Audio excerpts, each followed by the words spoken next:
All right, good afternoon, everyone. Thank you for joining. This is County Executive Pat Ryan. You are stuck with me solo today. Sorry about that. Dr. Carol Smith, given the continued growth of the epidemic, just wasn't able to break away from our Emergency Operations Center.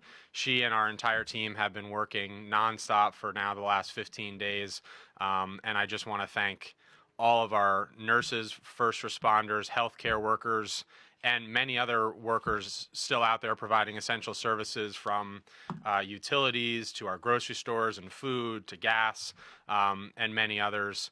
I know we are still in what feels somewhat surreal and an unprecedented situation, and I just want to thank everyone for continuing to step up and really respond to this as a community. I'm going to give some updates, and then we've got lots of questions queued up. If you have questions, please use Facebook Live to send them in. And here we go. We're going to try something new today. We've got hopefully some graphics that we can share with you. I want to again thank the Radio Kingston team for their technical savvy getting this set up here. So I want to just take a minute and reflect back on where we've been over the last 2 weeks. If you want to put up the first graph, please. So just over 2 weeks ago, on March 8th, Ulster County had our first confirmed case of COVID-19. And as you can see in the graph, over the last 2 weeks, we've continued to see a growth. Today, we have 38 confirmed cases in Ulster County. Of those 38, only 2 so far are currently in the hospital for treatment, meaning their situation has reached a level where they require hospital-level care. The other 36 remain home in self-quarantine, and all doing relatively well given of course, the circumstances. We are going to continue to update you on those numbers, and also we're figuring out how to better share this on our website, so we're hoping to do that over the next few days as well. I do think, so far we're encouraged to see not a very steep trajectory on that graph, but I have said this and will continue to say it. I do think now that we have more testing in place, we will begin to see those numbers go up. We know that at least 10 times the number of confirmed cases is likely the actual number of cases. So we still continue to believe hundreds of individuals likely affected based on the epidemiology and the science, and encourage everyone to continue to follow the best practices and the health guidelines that we have put out. I also want to just take a minute and remind everyone and thank everyone and talk through what we've done as a county to respond to COVID-19. If you could put up the second graph, please. No one in the country was fully prepared for this, of course, for the speed and the scope of the crisis. But I will say we were as prepared as I think we could possibly be.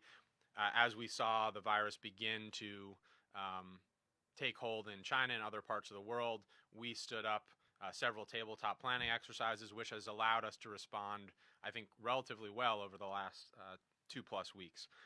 So we declared a state of emergency and stood up our Emergency Operations Center 2 weeks ago in response to the first case, as we had planned. We made a very difficult decision, and we're the first county in the state to order schools closed for the safety of everyone, not just young people and our teachers, but everyone. I know we're now 1 week into that. We will continue to assess, but as I've said, I believe that it's likely we'll have to extend that, and we're in discussions with the school superintendents and principals on that. We've really surged our public health nurse capacity, tripling it over the last 2 weeks. I want to thank our incredible team of nurses that are out there all day, every day, in protective gear, doing community tracing, monitoring the symptoms of those quarantined, treating those with confirmed cases. They're doing just absolutely incredible work, and we're going to need to continue to boost that capacity. We launched this Project Resilience about a week ago.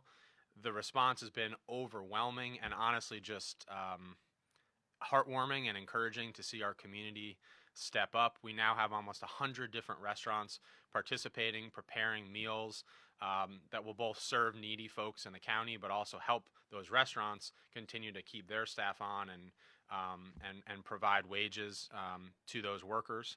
We've raised well over $2 million now. We've had large and small donations continue to come in over throughout the weekend.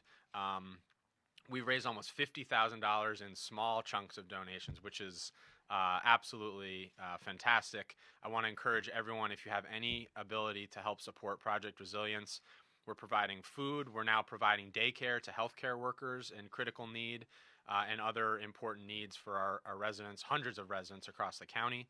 You can go on our county website, ulsterny.gov/coronavirus, and all the links and information are right there. We've continued, and I've continued to try to keep everyone updated. We held a telephone town hall. We've held 5 of these Facebook Live virtual town halls, and we will continue to do that and keep everyone updated. Our next scheduled one is on Wednesday, and we'll actually have New York State Comptroller Tom DiNapoli was kind enough to join us. We're going to talk about the economic impacts in the state and his assessment of what those have been and will be. And then finally, we have fought really hard, and thanks to many people on our team and elsewhere, to get our first mobile testing site up in Ulster County. This will let us much better wrap our head around the data of what's happening on the ground, how many folks are impacted by this, how can we better isolate and protect them, and by extension protect the whole community. So that went live this morning. If you could go to the next slide, please. I just want to thank particularly our healthcare partners. Nuvance Health really, really stepped up. Their team and our team have been working throughout the last 3 or 4 days to get our site up. It's located at Tech City on the west side of Enterprise Drive. We're putting up graphics now with how this works. The short answer continues to be, we won't yet have the capacity to test everyone who ideally wants to be tested yet. That's our goal, but right now we have to prioritize. Right now the collection site is only for pre-screened individuals who meet 3 criteria. So number 1, you have to have called your primary care physician and had a phone consultation with them. Number 2, based on your symptoms and other information you provide to your doctor then needs to determine you require the COVID-19 test and actually order a test, a prescription for you.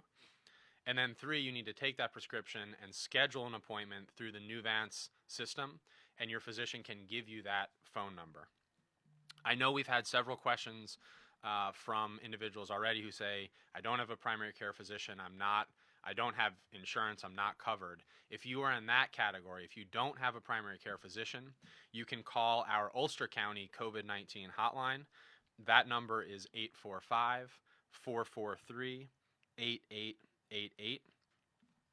The hours for the testing site right now are from 8:30 a.m. to 3:30 p.m., 6 days a week, Monday through Saturday. All this information is on our Ulster County COVID-19 website. We're also posting this and encourage everyone to share this information, please, on social media and email and any other way that you're able so that we have the maximum number of folks aware. And I want to take a second and thank particularly our Public Works, Ulster County Public Works team. And I also want to really give a shout out to Deputy County Executive Mark Ryder. He, in many ways, has stepped up in an incredible way over the last 2 weeks. He's really been playing point on the whole response, but he and several other members of the team have worked nonstop to get this testing site up with our Nuvance partners, with our Public Works team. Save-On donated over $100,000 worth of tents and other equipment. Thank you to them. This really was a team and community effort to get this up. Other parts of the state have had more state support to get the testing sites up. We really had to put this together here on the ground, and I want to thank everyone who was a part of that. Today was the first day. We know it's going to be a little bit bumpy. We'll continue to refine that process, and our hope is that over the next few days we'll be able to be doing 200 plus tests per day at that site. We're not there yet, but that is the goal. And finally, we are planning to have a second site up down in Ellenville by March 31st latest, hopefully sooner than that. The bottom line to me is that we've seen this in other parts of the world and in the country. Mobile testing and boosting our testing capacity will absolutely save lives. It helps us better assess who is sick, allow them to protect and isolate themselves and their families and the whole community. So again, this is a big development for us, and I appreciate everybody's work. Lastly, before we open it up to questions, I just want to take a second and recognize we've done a lot over the last 2 weeks, but we have much more work ahead. Most estimates believe that it will be several more weeks, if not months, of dealing with the public health aspects of this. But we also are thinking and putting a lot of work into the economic challenges, standing up our economic development team and Office of Employment and Training and other team members to help respond to businesses in need, to workers in need. And so more details will continue to come there. Project resilience is going to become even more important as people's income gets more and more strained, as many people have been either temporarily or possibly fully laid off. Getting food and other needs to our neighbors is going to become even more urgent and critical. So we'll be ramping up our project resilience efforts, and we ask for your help. And then finally, I am very concerned about our current hospital capacity. We know we don't have what we need. We are working very hard with our hospital partners to try to add 50% increased capacity at all of our hospitals. They are working nonstop. I'm in daily, regular contact with our hospital leaders and executives. We are working that. We're getting those resources, and ultimately, I hope that as New York State builds downstate for surge hospital capacities, that I've encouraged the governor and his team to look here in the Hudson Valley as a next site to build one of those. We've scouted several locations, and we stand ready to do that, and we know that that is going to be a need. So we'll continue to plan for and advocate for that. So thanks for listening to all those updates, and I think we've got some questions coming in. So let me just take a look here. Okay, the first one from Christine. Thanks, Christine. Any updates on school district closures? So right now, no formal official updates. As I said, we're 1 week into a 2-week closure period. We want to continue to use the data on the ground and the information we have to assess. But if you look at that chart of growing spread, I think it's very likely that we will need to extend that.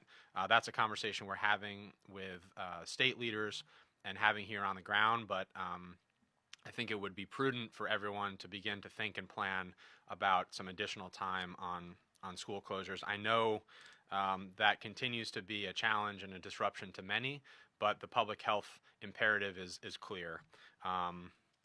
So that's where we're at right now, but we'll keep you all updated for sure. Kristen, where in Ellenville is the new testing site? So we're trying to be careful to not to make sure the sites are fully set up and ready to accept folks before we put out those details. That's why we waited on the Ulster County or the town of Ulster site at Tech City until we had proper security set up and traffic flow. So once we're able to share that information, we will get it out there. We're pushing as hard as we can. I know it's very frustrating and concerning to not have more of these sites up, and that's why we're continuing to push. So we will share that as soon as we possibly can, and I'm sorry that I can't share that right now. We'll keep trying to go rapid fire here through the questions. Margot, thanks for the question. How about supplies for our frontline staff? I'm assuming you're talking healthcare workers, first responders, but we also have to think about the front lines being now grocery store workers, in many cases daycare staff, those working at other food providers, utilities providing fuel and other critical utility services. So for all of those individuals deemed essential by the governor's order, what are we doing to help them?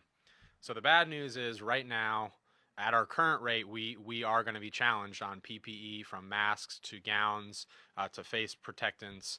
At this current rate, we have 1 to 2 weeks more. The good news is we are working hard both through the state channels, but frankly also on our own. We have started outreach to several providers. We're working to identify significant number of additional masks and other personal protective equipment.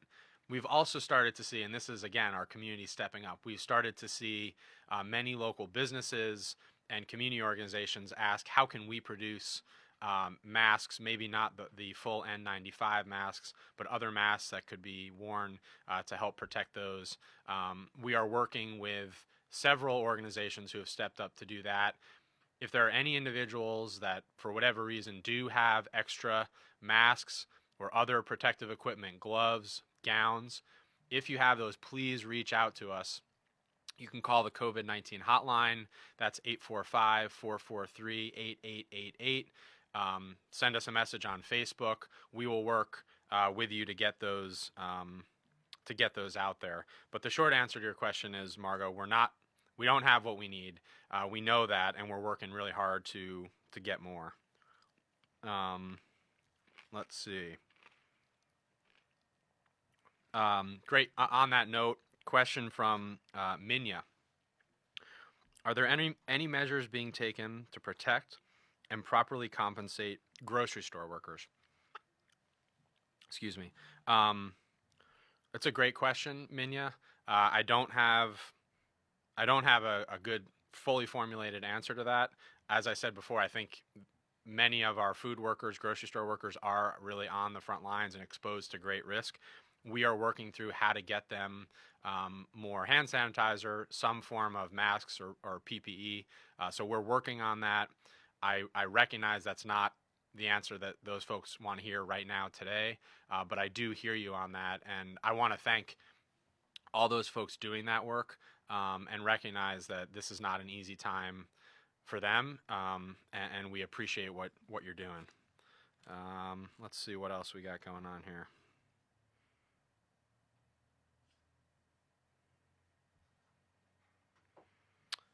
Okay, this is an important one, and one that we've heard a lot of questions on. So Carrie with a K asks, who exactly is eligible for testing? No BS, please. I appreciate that. And just on that note, I mean, we're trying not, we are trying not to BS anyone. Often if we don't have an answer, it's because we're answering questions and figuring things out we've never had to do before. Whether that's right or wrong, that's the case. So I will always try to be fully transparent with everybody. The short answer to that question is, right now, Carrie, we have to try to prioritize those with the greatest need and risk, given limited testing capacity right now. That's not the answer that we want to get to. That's not the ideal, but that's the reality given a shortage of testing and testing sites. So right now, those who are prioritized are those who meet really two categories of criteria. One is exposure and the other is symptoms. So exposure would mean either through travel internationally, although increasingly that could happen locally, that you came into contact with or suspected to come into contact with someone with COVID-19. So again, exposure is one category, and the other category is symptoms. Those who have some of or all of the symptoms that are known to be associated with COVID-19. So that's really what the purpose of calling your primary care physician is. You can talk through both of those dimensions with them, and they can make that best medical judgment. If you are not able to get to your primary care physician, or you don't have one, as I said earlier, that's really why we have the COVID-19 hotline. Again, that's 845-443-8888. We have public health nurses standing by there that can help talk you through that. I will say, especially with the mobile testing site opening today, we are experiencing a surge in calls. So we've had some reports of people calling and not getting through. we are trying our best to get as many people handled as quickly as we can. If you experience that, I apologize. We are trying to surge more resources there, and are prioritizing that. And I'm sorry that is the case right now, but we're working to fix that. All right, let's see here.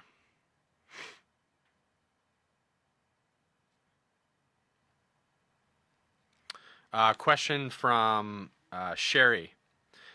Is it true that Ellenville Hospital only has one respirator? So this is a larger question about, which I kind of alluded to in my opening. What's the status of our hospitals and their readiness right now? The short answer is we don't have enough of everything. We don't have enough beds, we don't have enough ICU beds, and we don't have enough respirators. That question might be coming. We actually had Ellenville CEO Steve Kelly was on NBC National News over one of the nights last week, and he said, yes, we currently only have, at that time, one. I know that Ellenville has now procured additional respirators. I believe they're at 4 right now, but I will double check that with them. Same with Health Alliance. They are working to procure more ventilators. We're also working with both hospitals. New York State directed a 50% increase for every hospital in the state for all bed capacity as well as staff capacity. So our health department and myself are working with our hospitals. We're looking at creative solutions. But the short answer, as we've heard, unfortunately, over and over, is we still aren't there yet with capacity. The good news at the state level, the governor's work to stand up now 4 surge hospitals in the downstate area will relieve significant pressure there, and now we need to replicate that here. I'm going to continue to push, and I ask everyone watching and listening to push and say we need a surge hospital somewhere here in our region. We can see the demand building. We know we don't have the resources we need. Let's set one up here, and we stand ready, as I said, to do that. Sorry, I'm going rapid fire here. I'm trying to get to as many questions as we can. All right. Here's a good one from Sarah. Sarah asks, maybe asking local factories to start producing things like ventilators and masks, ? Absolutely, Sarah. You're totally right. I think we've seen, particularly with a limited supply and a lack of early action at the federal level, that all of these supplies are in huge demand between ventilators, masks, and other PPE. I've been really encouraged, and I think we'll be able to share more details about this in the next day or two, to see local businesses stepping up. Our SUNY New Paltz, which has an advanced manufacturing 3D printing capability, they are starting to work on prototypes for plastic face shields, and we've been coordinating with them on that. Several of our local manufacturers have already reached out to us and said, we're ready. We've got some prototype designs. Can you help us test these? So our team here, our Ulster County team, is coordinating with them on that right now. It's going to take creative solutions, locally sourced solutions like that. So we are working on that. If any of you have access to that or are interested in partnering, again, please reach out to us. As a somewhat more rural is not quite the right word, but an ex-urban part of the state, we know we're going to have to really be grassroots in how we approach this, from things like Project Resilience to procuring equipment and other supplies to even sourcing more staff. The state has called for any healthcare workers, doctors, nurses, other healthcare workers who are willing to volunteer that aren't currently working to step up. At the state level, we've had over 30,000 step up and say, I will come help. If you're able to do that at the local level, reach out to us, and we've had some people reach out and do that. So again, thank you to everybody for that. Let's see. Good question from Rashida. Thanks for the question, Rashida. How is Project Resilience collaborating with local nonprofits and community organizations to reduce duplication? It seems that Project Resilient could duplicate efforts the community is already doing, and it is confusing some who really need help. Great question. That's absolutely not our intent, and a concern I have too. It's not perfect, but what we've been doing is at the town level, our team, led by Evelyn Wright and Amanda Laval, have been coordinating with a lead in each town or the city of Kingston to figure out how can we plug in the resources we have and already leverage and really amplify the work being done by the community on the ground, great community groups, not-for-profits, and just neighbors stepping up and helping neighbors. I know, particularly in the city of Kingston, there's been an absolute groundswell of community groups stepping up and individuals stepping up. And so our intent is definitely not to duplicate that. What we can bring to bear are really two things. One, money, frankly. We've raised over $2 million that we want to help support the work already happening and fund that. And then two, we have a system set up countywide to identify need. So for those that want to fill out that form, we can help surface that need and channel it to the right local folks. So if you want to get plugged into Project Resilience or are seeing friction points, we definitely want to hear about that, need to hear about that. And I recognize it's definitely not perfect on the ground. There's going to be some overlap, but we're really working to minimize that. And I appreciate you flagging that, Rashida. Let's see. We'll take a few more questions. What else do we have? All right. Alice. Thanks for your question, Alice. My elderly mother is in and out of the hospital. What happens if she needs to go and the issue is nothing to do with the coronavirus? So this is a real challenge, and I know there are many in our community that have critical medical needs or even elective things that were planned or surgeries. This is a big part of the reason why we are trying to move testing and as much treatment as we can away from the hospitals. The New York State has directed that that elective and non-critical surgeries be postponed. They're starting to really try to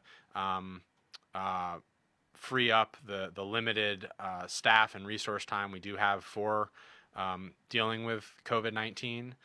That being said, I would really encourage you to still reach out to your mother's primary care physician. One of the most useful things, most helpful things that's been done at the state level is the lifting of the requirement through Medicare. So for anyone on Medicare, you used to have to go in person to see your doctor to get services via Medicare. Now that they've finally waived that and you can actually do telemedicine if you have internet access, or even phone service to get those needs met. So reach out to your doctor and let them know that that's the case. But unfortunately, right now, we're just beginning to see this wave of additional influx into our hospitals and medical system. They are already struggling. If you look at what's happening in the city, they've already reached a capacity in many of their hospitals.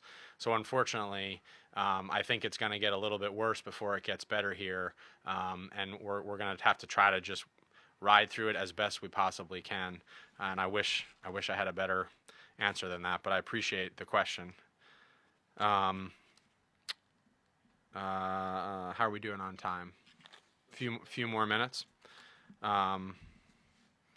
And again, if you're just tuning in, this is Pat Ryan, Ulster County Executive. Unfortunately, we weren't able to break Dr. Carol Smith, our health commissioner, away.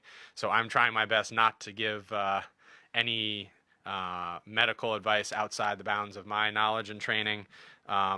If you have questions along those lines, we'll try to get them answered by her as best we can. But she and her whole team are fully engaged now. Kimberly Ann asked, how many current cases are in Ulster County? If you don't mind throwing that graphic up again for us, that'd be great. We're going to start sharing as much data as we can in these with you on both current numbers and how that's grown. As of this moment, we have 38 confirmed COVID-19 cases in Ulster County. Again, though, I think it's very important to caveat a study just came out, another study came out of Columbia University over the weekend. A team of medical experts and epidemiologists assessed that somewhere between 10 to 11 times, at least at the national level, in terms of the multiple that you would apply. So, meaning if we have 38 confirmed, somewhere in the ballpark of a few hundred positives is more likely. I believe that given limited testing capacity up to this point, it's probably even higher than that. And I know that Dr. Smith, our health commissioner, agrees with that assessment. So 38 cases right now, and we have continued, unfortunately, to see that grow. All right, we'll take a few more. And thank you, everybody, for lots of good questions. We're trying to get to as many as we can. All right, question from Beth. There should be a mandate to limit capacity in the grocery stores. Can something be done about that? That's a great question, Beth. I know some stores are already doing this in a few different ways. Some stores have set hours for seniors or others with medical issues. It's right now varying store by store, unfortunately. And others have set limits in terms of how many people can come in. We have not put out guidance on that. That's something that I'll have Dr. Smith and her team look at. I think that's a really prudent idea. And I would encourage everybody that's, whether you're going to the grocery store, whether you're going to the gas station, wherever you may be going, continue to follow those best practices of social distancing, of hand washing.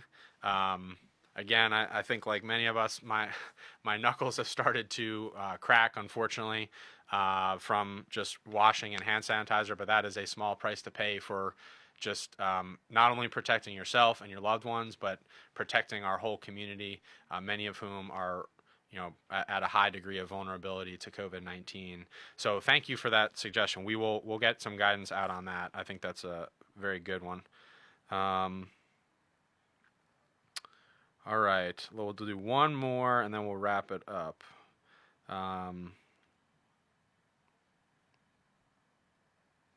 Great. So here's a question from Jessie. Her question, brief, which I like. 2 words: volunteer options? ?